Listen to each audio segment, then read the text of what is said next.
Hi everyone, and welcome back to the channel.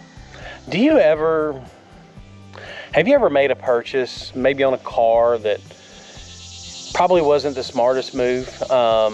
It was in the moment, and then after you get it, you kind of get buyer's remorse because, well, due to multiple things. It could be maybe you didn't look at the car as well as you should, and then you've seen some other things. Well, that's not the seller's fault, that's the buyer's fault, because it's your job to do the due diligence when you buy a car.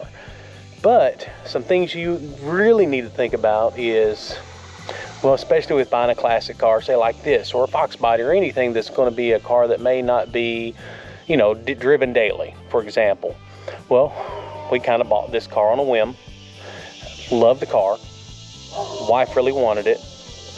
Bought it about 2 years ago, and the car's been driven like 3 times. And it's not because we don't like the car, it's just because that's something you really got to evaluate when you're going to go purchase something. Are you really going to get your money's worth out of it? And with this car just sitting all the time, we're not. So you got to really think about your life, how busy you are, what you've got going on, and make smart purchasing decisions. Because I'm talking to myself, when you go to buy a classic vehicle or something that's going to be used sparingly. Could be a boat, could be an ATV, could be a side-by-side, anything like that that's a substantial purchase. You really got to think about how much are you really going to use it. So guys, as you can see, this is a beautiful car. And today, we get to see it on its way to a new owner. He will be here in a bit. His name is Vince, coming all the way from Kentucky here to Missouri to come buy his dream car. Something else we thought would be kind of cool, we went ahead and made Vince a matching shirt and hat for the car, just as a gift, and we're happy that he's going to finally get his Mustang that he's always wanted.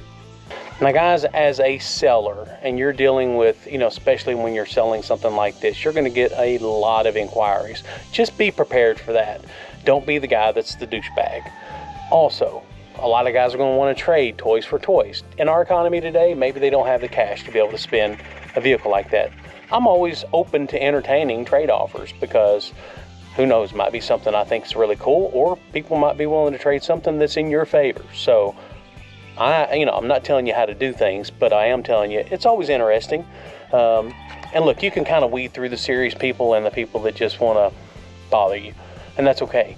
But when you do get somebody serious, be open to giving them whatever they want, especially if they're coming from distance. And that also goes back to the buyer. If you're driving that also goes back to the buyer. If you're driving from distance to go see a vehicle, I would say anything over an hour, I mean, heck, you could even do it less than that, and the seller's not willing to give you any extra info or any extra pictures or walk-arounds or pictures under the car or anything like that, just stay away. It's not worth going and checking it out, because you know what, that's probably not the kind of seller you want to deal with.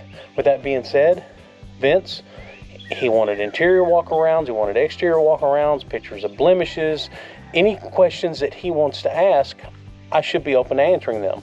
Now, that goes with saying that you kind of got to weed through the serious buyers or not, but I could tell Vince was serious. So here we are. But just some tips that I'd like to give you, whether you're purchasing or selling a car. So, all right guys, so me and Vince just got back from the test drive, and Vince decides that he likes the car, so he's going to take it home with him. And I'm really excited for Vince, and my wife, she hooked him up, because we were pretty sure he was going to buy the car because of all the work we did before he ever got here. And well, let's talk to Vince and see what he thinks about getting, well, he said in his message himself that it was his dream car. So Vince, so what do you think, man? What do you think about the car, and what are you going to do with it? Oh, it's perfect. I don't even know what I'm going to do right now. Yeah? I'm just going to probably look at it for a couple months. That's pretty cool. Well, you got a meet coming up here pretty soon. They're locally in Kentucky, and so he's going to go take that, kind of do a cruise in. I said, well, that's the best thing about having a car like this, is just being part of that community, that you get to go out and hang out with like-minded people, that, you know, you don't take politics in things, you don't take anything about anything else other than we all love cars. The Mustang. And that's what the community is about. So man, Vince, I appreciate it, man. Yeah, man. And congratulations, and I know you're going to enjoy it, and now you just have to stay in contact and let us know how you're enjoying the car. Will do. Thanks, buddy. Thank you.